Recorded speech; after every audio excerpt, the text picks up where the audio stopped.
it wasn't like I was like, wait, how? I don't know how this is happening. But same idea. It's like you've got to apply. If you don't apply, the answer is always no. And like you said, the worst thing that they can say is no. And even like sometimes I'll speak with different teachers who want to do all these other things, and it's almost like they'll tell themselves they can't. They'll tell themselves, no, like I've only been a teacher, I can't do anything else. It's like, no, like you can. But again, if you don't apply and if you don't pursue it, then of course it's going to be no. But apply and see what happens. I think that's huge, and it's a mindset more than anything. When I was entering my high school years, I was actually more of a C's and B's kind of student. Unless there was something I really enjoyed in a subject, I just didn't really have a lot of interest. And I also found that I wasn't being challenged enough. And so I also didn't understand my own education style. But as sophomore year began, or freshman year ended, really, I realized that I was not giving myself enough credit and opportunity. And so I asked to be moved up to higher level classes. I took different CTE classes that kind of grounded the rest of my education in something more practical, where, like, for instance, in business, you can apply like the calculus and stuff and you feel a bit better about learning it.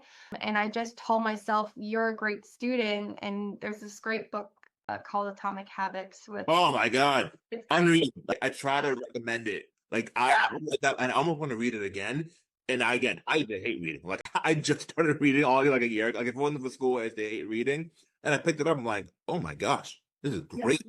It's great, and it's all about, like, identity-based goal making and orientation, and so if you're telling yourself, "Oh, I'm not that kind of person, I'm not good at school, I can't go to college, I can't even," like, even with computer science, I was like, "Well, I'm not really a techie person." Well, once you just start telling yourself that that's who you are and you give yourself that chance, you find that that is really all about your mindset, and so I, really thought that it was going to be a lot harder to do the things that I've done in my life. And trust me, it was hard work. I put in the effort, but I think that I'm really just a person who believed in themselves and took the opportunities in the best way possible that she knew how to do at the time. And it's brought me to be who I am right now. And so it's really interesting to be on the other side of that now, looking back at that 14-year-old girl who thought that like there was nothing really that she could excel at. Hmm.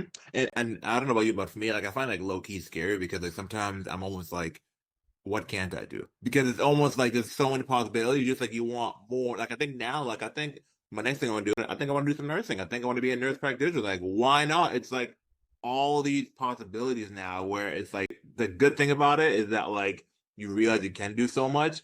The scary thing, which for me, it's more exciting. It's like okay, like I totally get it. I'm toying with, do I want a master's in finance next or a law degree? Like, else there's so many things out there, and you don't have to do anything 100%. I actually like to be consistently good at things than occasionally great. And so you can really pursue a lot of different stuff out there and let the world be your oyster that way. yeah, no, it makes it exciting. I mean, I think for me, my thing because I want to do so much, I realize how time goes by so quick. I almost like wish, like, man, like, where was this mentality years ago? But it doesn't matter because I'm here now. So now it's like, all right, let's push as hard as we can now.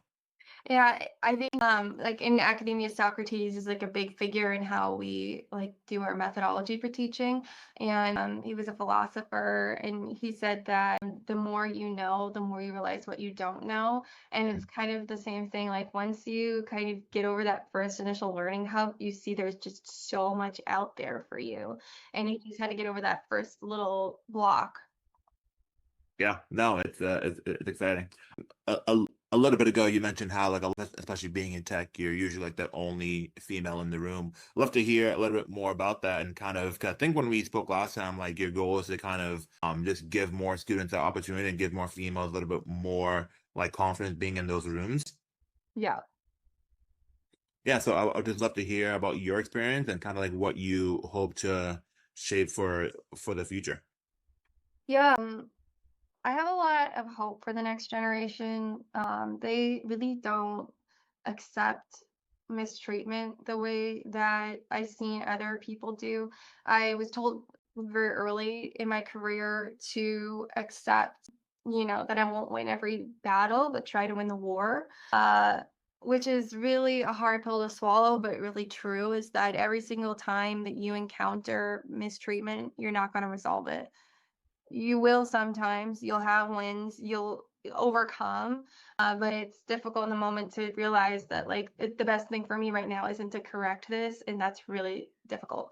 And you have to kind of be able to judge from when those moments are. The best way to learn that is to find female mentorship and a diverse amount of mentors